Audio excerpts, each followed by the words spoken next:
everybody. This is how I keep my 76-year-old clients' shoulders healthy. If you're somebody that deals with stiffness in our shoulders or maybe pain, has a hard time moving the spine, do you do a lot of sitting on the couch or at a desk job? Well, if that's so, you don't have to be 76 to benefit from this sequence of movements. Little disclaimer, this is not a specific exercise routine. It is more or less just a sequence of movements that we string together. We check in on these areas, and in turn, it promotes movement, which helps things become more lubricated and juicy. Lubrication is the key. All right, so let's get started. I'm going to start by elevating and depressing the shoulders. Elevation is when the shoulders come up towards the ears. Depression is when the shoulders move away from the ears. So I'm going to move slowly up, holding for about 2 seconds, and then move slowly down, holding for about 2 seconds. As I'm transitioning, I don't want to be hard or aggressive. I just want to take my time. Now with this here, you want to do anywhere from 5 to 10 repetitions.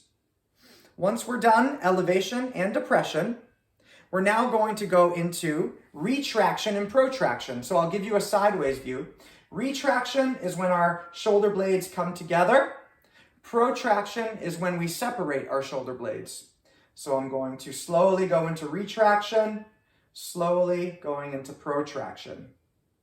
Again, taking about 2 seconds, holding on each position, transitioning slowly. You can do about 5 to 10 repetitions. Once we're done those, we're going to string all 4 shoulder positions together into circles. So let me keep this sideways view here. So I'm going to retract, elevate, protract, depress. Retract, elevate, protract, depress. So you can see how I am making a circle with my shoulder blades, the scapula, scapulae, I'm not really sure. Here we go. You'll do a handful of circles moving slowly in one direction. And then we're going to go and do our circles in the other direction. Nice, right? Feels good. Once we're done the circles, we're now going to use a coffee table, a chair, or you can just be on your hands and knees on the ground. But again, since I am training somebody that is a little older, I just use the table so they don't have to go all the way to the ground. All right, so we're gonna do these scapular push-ups. All right, so now that we've taken the time to isolate our shoulders in those 4 positions, we're gonna load our shoulders, and what we're gonna do is we're gonna hold our shoulders in depression. So that means that our neck will remain long the entire time. So I don't want to see you shrugging up towards the ears. So the whole time the neck is going to remain long. This will ensure that our shoulders stay away from our ears, holding down into depression. Now what we're going to do is we're going to go in and out of retraction and protraction. So some of you, this might come easy. Some of you, it might not come easy. It's going to be tough to keep the elbows straight and to not move the elbows. But the goal, once again, is to keep the elbows straight, okay? And if we want to get really technical, we want to keep our arms externally rotated. So look at what I'm doing with my arms. This is internal rotation. That is external rotation. Internal, external. We want to keep our arms in external rotation so our elbow pits are facing forward. Okay, so here we go. One more time with this movement. My palms are about shoulder width apart. My shoulders are over my hands. My arms are externally rotated. I'm keeping my neck long. My shoulders are depressed. Now I'm going to pinch the shoulder blades together into retraction, slowly moving them into protraction. 1 Mississippi, 2 Mississippi. Retraction, 1 Mississippi, 2 Mississippi. Protraction, 1 Mississippi, 2 Mississippi. Retraction, 1 Mississippi, 2 Mississippi, protraction, 1 Mississippi, 2 Mississippi. All right, you're going to do anywhere from 5 to 12 repetitions, whatever feels good for you. Okay, next, we're now going to move into the spine. So I like doing Jefferson curls in this seated position with the client that I work with. So what happens is you flex your spine down, and you extend your spine back to this seated position. So really what we're doing is we're just moving our spine through flexion and extension, and we're moving slowly. We're trying to roll down, and we're trying to roll up. The intent for this is basically just to articulate the vertebrae throughout the spine, because again, our vertebrae are just bones that are stacked on top of each other. This is what makes up the spine. So if we can take the time during the day to move all of those vertebrae, that means that we're going to recruit some more synovial fluid in between all the joints, resulting in, I don't know, more ease of movement, maybe pain-free movement, but maybe not. There's no definite answers to any of this stuff. So that's why when you're going through this sequence, you need to make sure that you're kind of in your own head, you're feeling your body, and you're aware of what's going on. If you're doing something that's causing sharp pain, whenever we feel anything sharp or sudden or abrasive, that's usually a sign that you're doing something that's a little too much or not good. But if we feel discomfort or fatigue, things more in that realm, that is okay to work through. So we want to make sure we're always being aware. So with that being said, you're going to finish your Jefferson curls. You can do anywhere, once again, from 5 to 12 repetitions. And we're just exhaling on the way down, inhaling on the way up, exhaling on the way down, inhaling on the way up.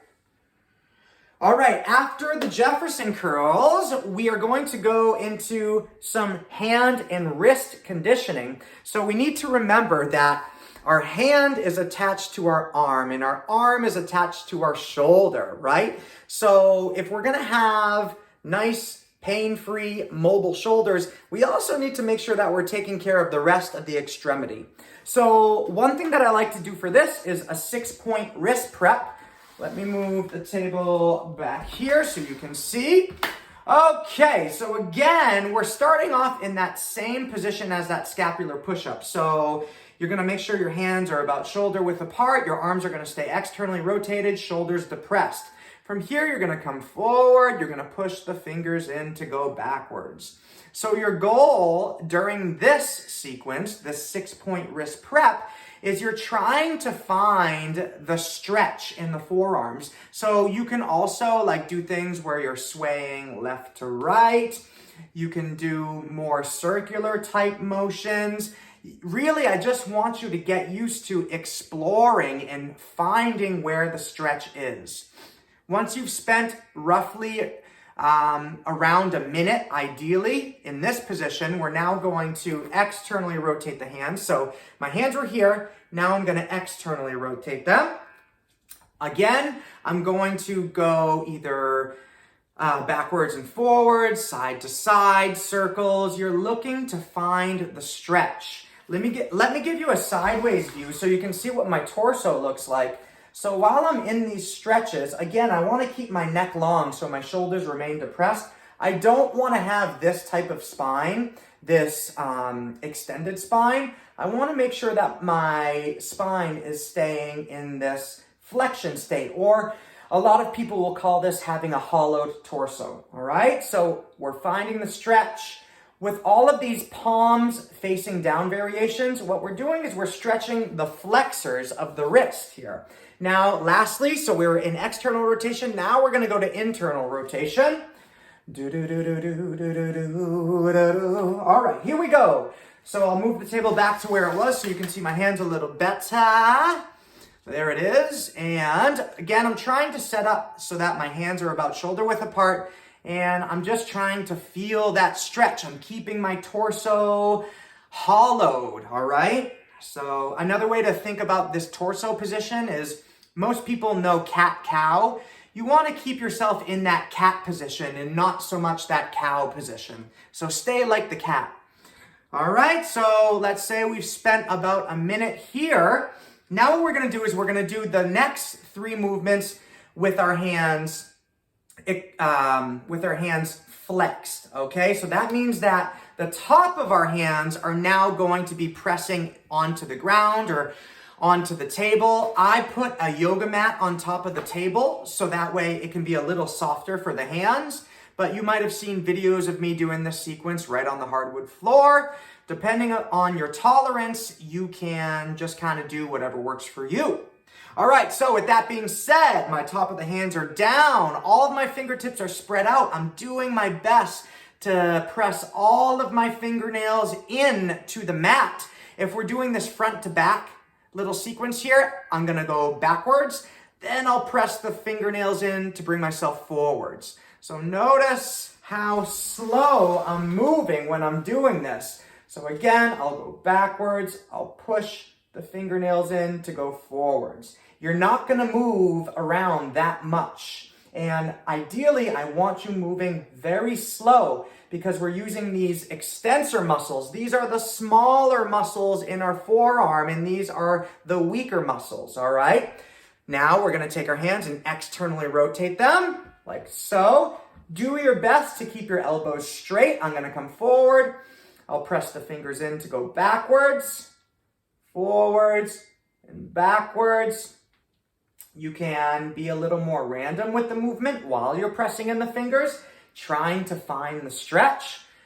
Okay, we're stretching and almost conditioning the forearm muscles. There's other specific movements that we would do to really condition, but I'm not going to get into that in this video. And lastly, I'm going to go into internal rotation. So now my hands are going to be like so. The further apart your hands are, the easier it will be to get into this position.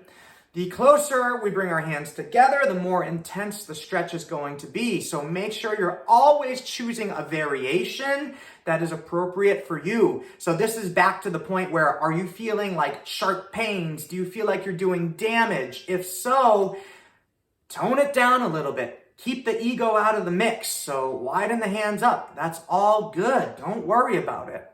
This stuff is very potent and it will creep up on you whether you like it or not. So make sure you err on the side of doing a little less and not so much more. All right, and after you're done that minute, I would suggest that you come off the hands slowly, and we're gonna do this passive shake. So I'm keeping my hands and my wrists loose, and I'm moving my arms to get movement in the wrists. You'll do about 15 seconds with the palms facing up. We're gonna go 15 seconds with the palms facing down, and then we'll do 15 seconds with this lateral motion. Ay, ay, ay, that feels so good, woo-hoo. Okay, and last but not least, so we worked the shoulders, we worked the hands and the forearms, which is connected to the shoulders, so don't think it was a completely separate train of thought. No, no, no. This is intentional. We're trying to keep everything that is connected to the shoulders loose. So now the last area that we're going to do, we did a little bit of spinal work with the Jefferson curl, but at the end of our session, I always like to do spinal waves. So we're only going to do one type of wave. We're going to do our sagittal wave, which is top-led. Sagittal really means that I'm moving front to back. The sagittal plane of motion is a motion that divides your body up into a left and into a right half. So there's this invisible plane of glass that would be splitting me down the middle. So if I'm moving in this plane of motion, I'm simply moving front to right. So that's what sagittal means. Top-led means that the top of my body is going to lead the wave, and the wave should be traveling downwards towards my feet. So I'm going to start by bringing my nose forward.